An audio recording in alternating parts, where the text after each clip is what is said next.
Clean air. It's something many of us take for granted.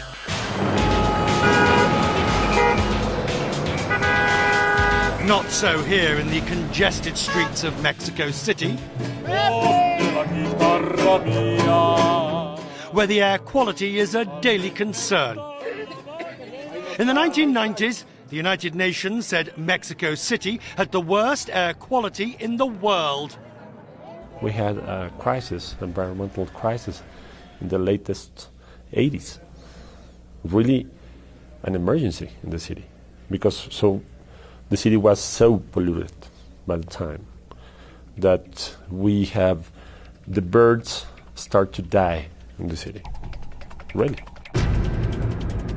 Mexico City is 2,200 meters above sea level. The air is thin. There's less oxygen at this altitude. At the heart of the combustion process of fuels is oxygen. When fuels are burnt, they release energy. Poor combustion creates soot and more pollution. Combustion, if it's not well enough done, then the contaminants are up in the air, and then we basically breathe that all the time. A few years ago, very important measures were taken. They began by changing the fuels that were used in the city. They switched from heavy fuel oil to natural gas for the power plants and the big industries. The city had to clean up its act for the sake of the 20 million people who live, work and breathe here. We have 34 monitoring stations around the city. So we are measuring particulate matter, ozone, carbon dioxide, sulfur dioxide, carbon monoxide, nitrogen oxides. So we can figure out how the pollution is in Mexico City with these instruments. Hourly measurements are taken and posted onto a website, warning people which areas of the city are worst affected. Green means good, red obviously bad. The National Institute of Public Health here in the city says breathing polluted air does more damage to children than cigarette smoke. It can harm lung growth. There is a decrease in the lung growth in the children that are living in the more polluted areas compared to others that are living outside these areas.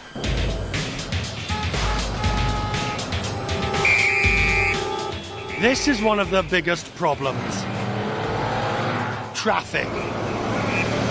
In the quest to improve pollution levels, most of these drivers are now restricted from using their cars one day a week.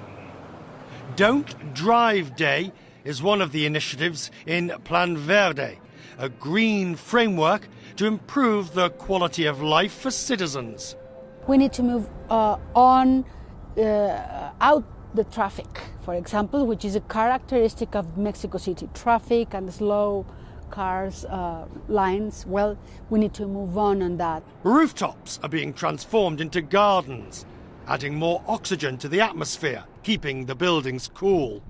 A new metro line is being built, and other initiatives, including the first bike hire scheme in Latin America, are all contributing to the cleaner air. We are creating this goodwill about bikes in Mexico City.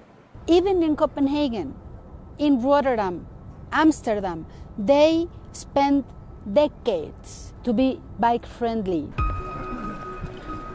And schemes like this are thriving. Cycle Sundays, where up to 80,000 people make the most of the main avenues of Mexico City, which are closed to cars. Areli Carrion is a keen cyclist. From a car, you tend to see the city as a very, very difficult one. But from a bicycle, it's a completely different picture. It's faster, it's nice. Every day she bikes through the congested streets. I'm concerned about the pollution, of course, as everybody in the city should, but not, I don't think I need to be more scared or use it as an excuse not to bike. In 1990, there were 333 days when the amount of ozone in the air reached dangerous levels. By 2009, that had fallen to 180 days. Dr. Horacio Riojas praises the improvements the city has made to its air quality, but still, he warns that when levels of pollution are high, cycling and other outdoor activities might not be safe. That's not safe if the pollution is high, because you breathe more and the exposure is higher and the impact could be higher also. The recommendation is not to exercise during these kind of days. You can lose months of life due to air pollution.